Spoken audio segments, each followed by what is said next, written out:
Assalamualaikum warahmatullahi wabarakatuh. Yang kami hormati Bapak Eka Purbaya selaku dosen mata kuliah UI UX. Di sini kami dari kelompok 7 akan mempresentasikan hasil pengembangan ide aplikasi kami, yaitu aplikasi CareIns. Pertama-tama perkenalkan, nama saya Muhammad Ihsan selaku moderator. Di sini saya akan sedikit menjelaskan gambaran besar dari ide aplikasi yang kami buat. Aplikasi kami bernama CareIns, yaitu aplikasi planner dan reminder kegiatan sehari-hari dengan notifikasi quotes yang berbeda setiap harinya. Sebelum memulai presentasi, kami akan menyebutkan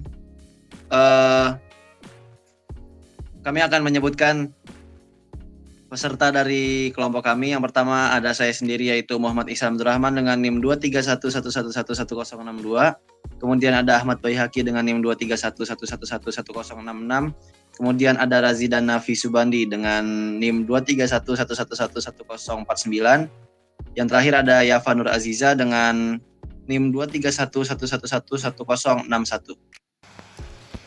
Baik, pertama-tama yaitu ada bagian latar belakang yang dimana menjelaskan tentang dalam era di mana banyak orang memiliki banyak tanggung jawab seperti pekerjaan, keluarga, dan juga kegiatan sosial, dan seringkali sulit mengingat dan mengatur semua hal yang perlu dilakukan. Dengan adanya aplikasi reminder dan planner, orang dapat dengan lebih efektif mengelola jadwal mereka, mengurangi stres, dan meningkatkan produktivitas mereka. Berikut adalah yang sudah kami ambil dari untuk bagian latar belakangnya. Selanjutnya ada bagian solusi. Di bagian solusi ini kami mencantumkan aplikasi planner dan reminder dengan notifikasi quotes dapat menjadi solusi yang menyenangkan dan juga bermanfaat bagi pengguna yang ingin meningkatkan keseimbangan dan produktivitas dalam kehidupan sehari-hari dengan menyematkan kutipan-kutipan inspiratif dalam notifikasi. Aplikasi ini juga dapat memberikan dorongan tambahan untuk mencapai tujuan dan menjaga semangat user tetap tinggi. Selain itu, dengan fitur planner, pengguna dapat dengan mudah mengatur jadwal harian, menetapkan prioritas, dan mengingatkan diri sendiri tentang tugas-tugas yang penting. Jadi, dengan demikian, fungsi reminder, planner, dan juga quotes pada notifikasi dalam satu aplikasi itu dapat membantu meningkatkan kesejahteraan dan juga kualitas hidup para pengguna aplikasi kami. Selanjutnya, yaitu bagian informasi aplikasi. Di sini informasi yang kami ambil yaitu bagian dari CareIns adalah aplikasi planner dan reminder dengan notifikasi kata-kata penyemangat. Aplikasi ini ditujukan kepada orang-orang yang ingin memperbaiki pola hidupnya untuk mengorganisir pekerjaan dengan menjadwal kegiatan harian atau pekerjaan dan butuh dorongan positif dan juga motivasi untuk menjalankan hari-hari. Lalu ada bagian moodboard. Di bagian moodboard ini kita mencantumkan beberapa bagian, yaitu yang pertama ada color palette dan juga logo, yaitu background dan font yang kami gunakan untuk pada aplikasi ini.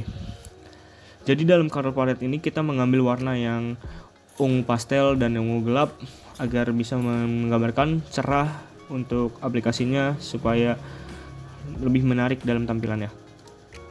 Dan juga di bagian logo ada CareIns sebagai aplikasi planner dan kita mengambil logonya yaitu robot yang dimana diartikan adalah range yang akan muncul pada notifikasi tersebut ketika memberikan quote dan quotesnya dan pada notifikasinya. Selanjutnya yaitu ada bagian background. Di bagian background ini adalah referensi-referensi yang kita ambil untuk aplikasi kami dan juga ada fontnya di sini. Selanjutnya akan dilanjutkan oleh teman saya.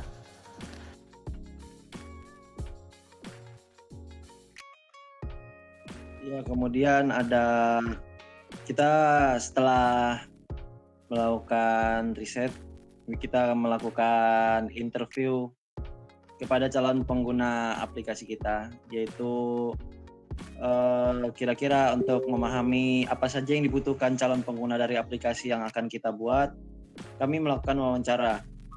Dalam tahap ini kami bisa memahami tentang apa yang pengguna pikirkan dan butuhkan dari aplikasi yang kami buat. Hasil dari wawancara dapat menggambarkan beberapa pengguna menginginkan aplikasi yang seperti apa dan bisa diandalkan untuk membantu mereka dalam memecahkan permasalahan. Hal itu juga dapat mendorong dan membantu kami dalam pengembangan fitur-fitur dalam aplikasi tersebut. Jadi maksudnya dari interview ini kita menyimpulkan aplikasi seperti apa yang kira-kira dibutuhkan oleh user dan kita berusaha untuk memenuhi kebutuhan-kebutuhan user tersebut. Kemudian yang berikutnya ini ada kita membuat 10 pertanyaan dan kita sudah mengajukannya kepada 2 user dan mereka menjawab dengan versi mereka masing-masing. Ya tentunya dengan kebutuhan yang hampir sama, yaitu untuk planning kegiatan harian mereka supaya lebih disiplin dan konsisten, untuk membutuhkan quotes-quotes untuk menambah motivasi mereka dalam melakukan kegiatan sehari-hari. Kurang lebih dari 2 user yang kita interview, aplikasi seperti itu yang mereka perlukan untuk membantu mereka sehari-hari.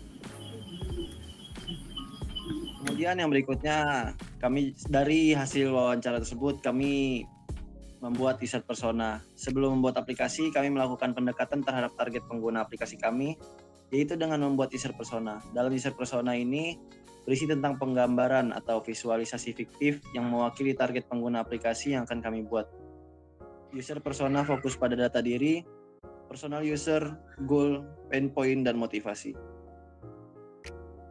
Di sini kami yang pertama yaitu user persona yang pertama yaitu Nanang Ismail. Kita membuat dummy dengan nama Nanang Ismail.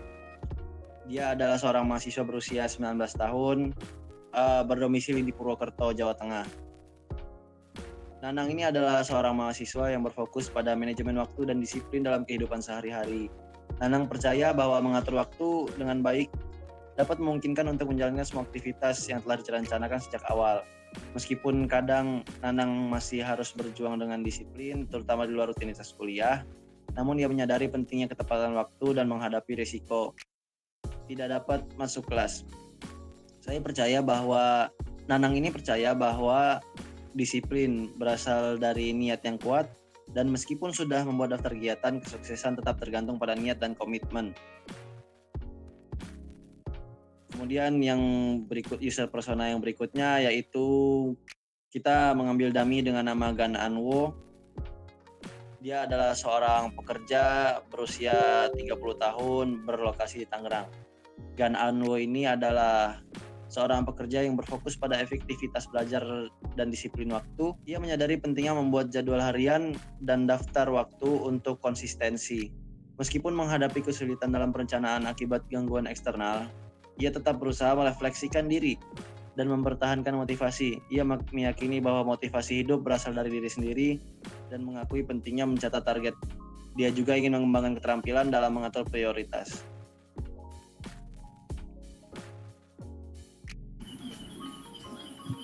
Baik, selanjutnya empathy map.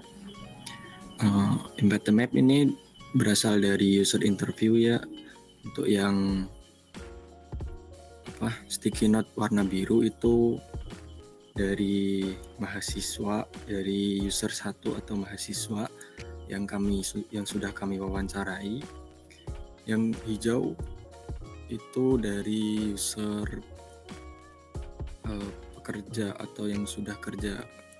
Nah, dalam empathy map sendiri kami membagi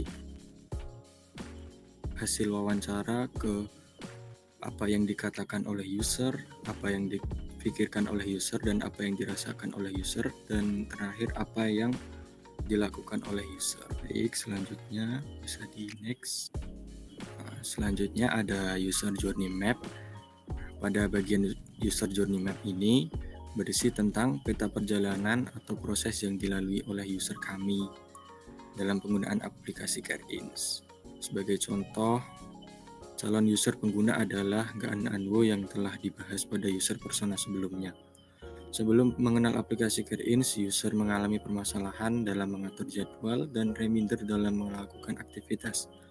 Untuk mengatasi permasalahan tersebut, user mencari solusi yang tepat sehingga user mendapat menggunakan dan menemukan aplikasi CareIns sebagai solusinya. Selanjutnya, ini customer journey map kami, yaitu Gan Anwo, 30 tahun, pekerja di Tangerang, Banten, Indonesia, yang akan yang ingin meningkatkan disiplin dan efektivitas dalam bekerja. Nah, yang pertama, dalam customer journey map, awareness di customer action-nya, mencari informasi tentang cara meningkatkan efektivitas kerja dengan touchpoint dari artikel blog, video YouTube, dan rekomendasi dari teman. Yang kedua, consideration. Customer action-nya mencoba berbagai aplikasi manajemen waktu dan produktivitas. Dan touchpoint-nya Google Play Store atau App Store, ulasan aplikasi, website aplikasi. Selanjutnya ada decision. Dalam customer action-nya, Gan Anwo memilih aplikasi manajemen waktu dan produktivitas yang tepat. Touchpoint-nya perbandingan fitur aplikasi, demo aplikasi, serta ulasan aplikasi. Selanjutnya ada service. Customer action-nya menggunakan aplikasi manajemen waktu dan produktivitas. Touchpoint-nya fitur aplikasi dan dukungan pelanggan. Yang selanjutnya loyalty. Customer action-nya terus menggunakan aplikasi manajemen waktu dan produktivitas serta merekomendasikannya ke orang lain. Touchpoint-nya forum online, umpan balik kepada developer. Baik, selanjutnya akan disampaikan oleh teman saya, silahkan. Baik, yang selanjutnya yaitu user flow. Pada bagian user flow ini berisi tentang perjalanan pengalaman pengguna dari berbagai layar ataupun tampilan di suatu aplikasi. Hal ini dapat membantu perancang aplikasi dan pengembang aplikasi memahami bagaimana pengguna berinteraksi dengan aplikasi tersebut, sehingga tujuannya yaitu untuk menunjukkan aliran logika pengguna melalui berbagai tampilan, serta mengidentifikasi titik-titik tertentu di mana pengguna mengalami kesulitan dalam menggunakan aplikasi tersebut. Ya, berikut gambaran dari user flow kami. Yang pertama ada dari login. Di login itu ada start, terus login screen, terus kita masukkan email dan password. Lalu apakah user tersebut valid? Jika valid, langsung lanjut ke tampilan home screen. Jika belum, kita lakukan ulang lagi verifikasi email dan password. Setelah home screen dan ya selesai. Selanjutnya yaitu bagian sync up. Bagian sync up ini tampilannya yang pertama yaitu sync up screen, lalu kemudian menginput data personal data, jika terus mendapatkan kode. Jika berhasil mendapatkan kode, lanjut ke bagian input verifikasi. Jika belum, inputkan ulang personal datanya. Lalu setelah itu input kode verification. Jika mendapatkan kode verification, lanjut ke bagian home screen. Jika belum mendapatkan, kita mengulangi lagi hal yang sama. Lalu jika berhasil, kita ke home screen dan selesai. Lalu bagian kita menjalankan fitur aplikasi, yang pertama ada start, terus tampilannya home screen.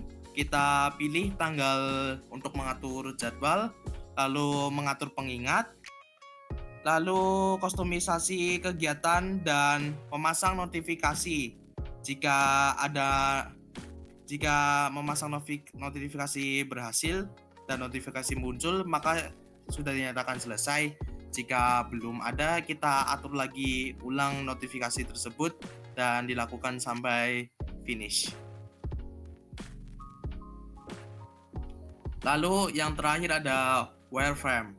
Wireframe adalah alat yang membantu merancang tampilan produk secara visual sebelum dilakukan pengembangan lebih lanjut terhadap aplikasi tersebut. Wireframe membantu dalam merancang ulang tampilan dan antarmuka produk secara efisien, mengidentifikasi masalah potensial sebelum dilakukan pengembangan lebih lanjut terkait aplikasi tersebut, yang dengan tujuannya yaitu untuk membantu dalam mengkomunikasikan ide, menentukan arah desain, dan memastikan bahwa semua pihak yang memiliki pemahaman yang sama tentang tampilan dan fungsi aplikasi tersebut.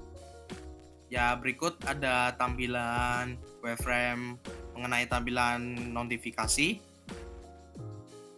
Next. Lalu berikut tampilan wireframe awal kita menggunakan aplikasi, seperti masuk dan mendaftarkan akun, lalu mendapatkan kode, terus mengisi data diri. Lalu selanjutnya tampilan wireframe dalam home screen atau dalam aplikasi tersebut yang terdiri dari nantinya kita dapat mengatur tanggal, jadwal, mengaktifkan notifikasinya, dan juga mendapatkan pengingat quotes. Baik, sekian presentasi dari kelompok kami. Jika ada kurangnya kami mohon maaf. Jika ada kritik, saran, dan masukan, mungkin bisa disampaikan oleh Bapak Eka selaku dosen kami. Kurang lebihnya mohon maaf. Kami akhiri. Wassalamualaikum warahmatullahi wabarakatuh.